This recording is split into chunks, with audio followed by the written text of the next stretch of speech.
Assalamualaikum warahmatullahi wabarakatuh. Kali ini penulis ingin bahas soal pengecatan rangkanya dari Honda. Jadi Honda menyebutkan, motor Honda ya, menyebutkan bahwa teknologi pengecatan rangka yang ia pakai adalah CED, Cathode Electrode Disposition. Dan ini diungkapkan baik ketika pertemuan dengan media membahas soal rangka karat ataupun ketika pertemuan dengan dari pernyataan resmi KNKT.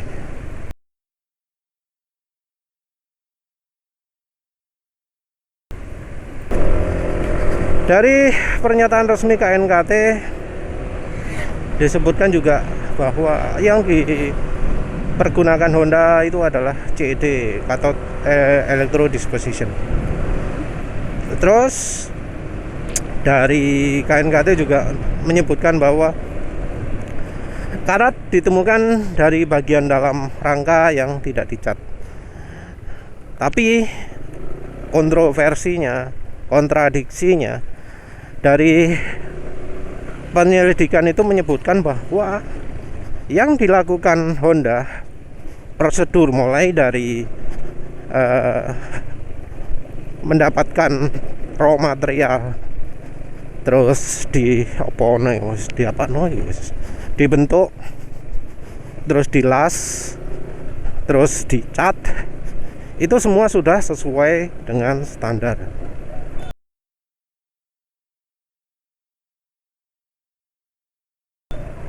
Walau ada pertanyaan di situ ya, karena di langkah-langkah tersebut nggak ada bagian pembersihan sisa karat, karena sisa las ya, karena proses las itu akan menghasilkan oksidasi. Oksidasi itu nama lainnya adalah karat ya. Oksidasi kalau sudah parah akan jadi karat.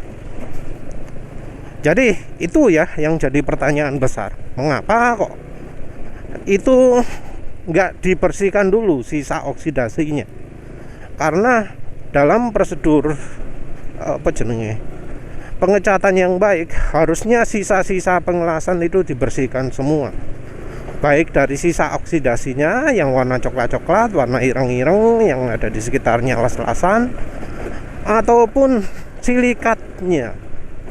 Jadi benar ya yang katanya pakar-pakar yang ahli metalurgi, ahli pengelasan, bahwa keberadaan silikat itu merupakan hasil pengelasan yang buruk.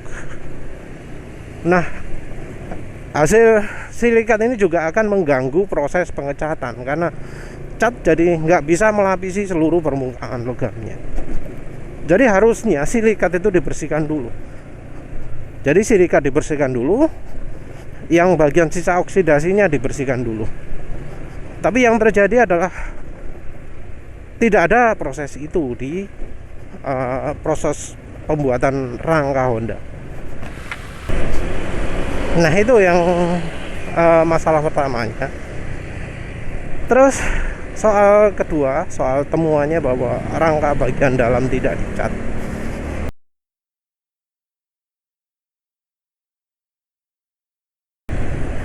Itu sebenarnya ya merupakan hasil dari pemilihan proses CED. Jadi CED itu ternyata berbeda dengan yang dibayangkan orang-orang itu. Orang-orang beranggapan bahwa CED terus digambarkan rangkanya dicelup gitu ya. Itu dipikir rangkanya bakal kena cat semua. Enggak ya. Enggak. CED itu memang dicelup, tapi tidak semua yang dicelup itu kena cat. Yang kena cat itu hanya pada bagian yang kena listrik saja. Jadi CED itu ngecatnya pakai semacam ngekrom gitu.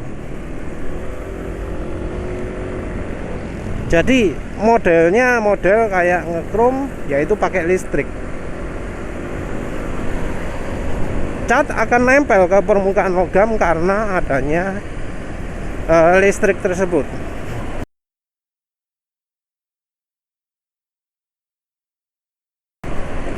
Jadi kalau nggak ada listriknya, nggak akan kena cat. Nah, ciri dari listrik itu adalah mengalir melalui permukaan yang paling rendah hambatannya. Nah, ketika logam itu dialiri listrik, maka bagian yang paling dekat antara elektrodenya akan yang punya hambatan paling minim. Jadi kalau ada dua bidang berhadapan gitu ya, saya tak pandang sih ya, berhenti dulu. Nah, dari dua permukaan berhadapan ini ada, anggap aja telapak tangan ini adalah bagian yang kena cat ya. Bagian telapak tangannya itu akan kena cat yang lebih banyak karena arusnya yang paling banyak. Nah, sementara itu sisi kebalikannya akan minim ya. Akan minim arusnya. Arus yang paling besar ya, yang paling dekat. Yang belakangnya itu akan minim. Tentu kalau dicelupkan gitu bakal dibuat serata mungkin ya permukaan elektrodenya, nggak cuma satu ndil gitu ya, tapi sekeliling mestinya normalnya kayak gitu. Tapi tetap ada bagiannya dalam rangka. Nah, bagian dalam rangka itu kan wis podo karo kebalikannya, yang bagian belakang telapak tangan tadi itu. Nah, itu bakal kena listrik paling sedikit. Penulis sebelumnya sudah curiga karena ya pengalaman penulis melakukan elektrolisis seperti itu. Bagian permukaan dengan bagian belakang telapak tangan tadi itu contoh, itu beda. Yang kena expose dulu adalah yang bagian telapak tangannya, bukan bagian balik punggung tangannya. Dan ternyata bener ya. Ternyata bener karena penulis nemu referensi ya, yang ironinya itu adalah referensi dari peneliti Jepang.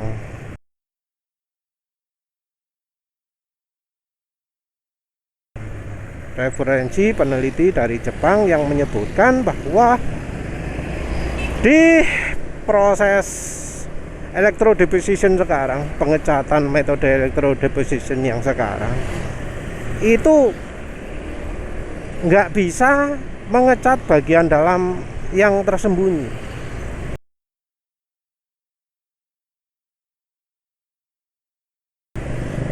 Jadi itu sudah merupakan kelemahan dari metode electrodeposition tersebut. Walau punya Honda ada istilah katodenya ya, katode itu ya memang bagian yang negatif ya, lali. Bagian negatifnya yang bakal kena cat ya. Walau punya Honda ada kata-kata katod, itu mestinya ya sama-sama electrodeposition juga. Dan metode itu sudah dijelaskan nggak bisa ngecat bagian yang tersembunyi. Jadi bila rangka Honda itu bagian dalamnya tidak kecat, ya itu sudah merupakan kelemahan dari proses pengecatan tersebut. Jadi memang pemilihan proses pengecatan tersebut emang lemahnya di situ. Rangka bagian dalamnya nggak bisa dicat. Ada bro ya yang ngomong harusnya pakai metode zinc gitu ya. Zinc opo ya mbuh ya, si bro ngomong opo lali ya.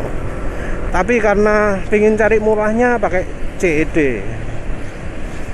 Jadi prosesnya walau memang dicelupkan ke suatu cairan, hasil akhirnya beda dengan kalau dicelupkan ke cat ya.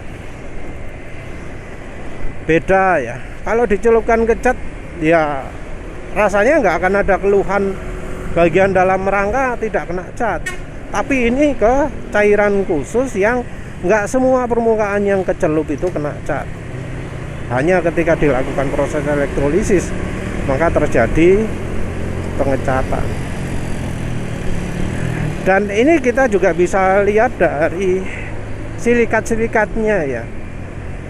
Kalau silikat itu dicelupkan ke cat, ya pasti ikut kena cat kan. Tapi itu sama sekali nggak ada catnya. Cuma bagian-bagian yang sekitarnya silikat itu yang bisa rata catnya. Jadi jelas ya bahwa yang dihasilkan oleh Honda itu bukan nggak sama ya dengan pengecatan model celup. Nah ini balik lagi ke asal. Mengapa kok Honda memilih cara pengecatan seperti itu? Kalau misalnya rangka ESAF dibegitukan, apakah rangka yang non ESAF pun akan dibegitukan juga? Karena kan ya rangkanya Honda banyak ya, gak cuma ESAF toh. Ada yang untuk motor laki, ada yang untuk PCX atau ADV gitu ya. Kalau yang rangka-rangka lain diperlakukan seperti itu juga, maka ya itu jadi resiko besar juga. Jadi dalamannya nggak kena cat. Kalau dalamannya nggak kena cat ya artinya ya resikonya hampir sama. Walau memang yang rangka-rangka PCX, ADV gitu lebih tebal, tapi tetap resiko kena karat juga. Yang bikin mangkel itu di laporan KNKT juga ada laporan informasi bahwa menurut ini Indonesia itu karatnya paling banyak.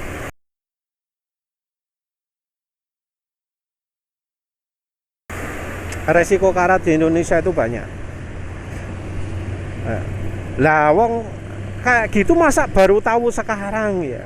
Masa baru tahu informasinya baru ini saja? Kan harusnya mulai dari dulu tahu. Penulis yakin ya, Seiichiro Honda, penciptanya Honda itu sudah tahu bahwa yang namanya Indonesia itu karatnya lebih ekstrim. Apalagi cuacanya panas, kelembapannya sekitar 50% atau bahkan lebih ya.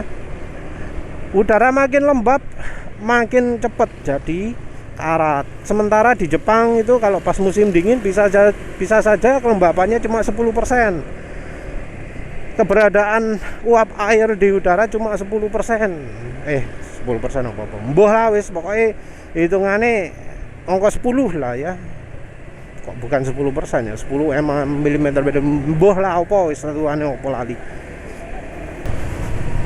Tapi yang jelas ya mestinya kalau selevel, kalau klaimnya insinyur Jepang itu pinter, makanya harusnya insinyur Jepang itu tahu bahwa Indonesia itu iklimnya kayak gini dan membuat korosi karena karat itu terjadi lebih ekstrim.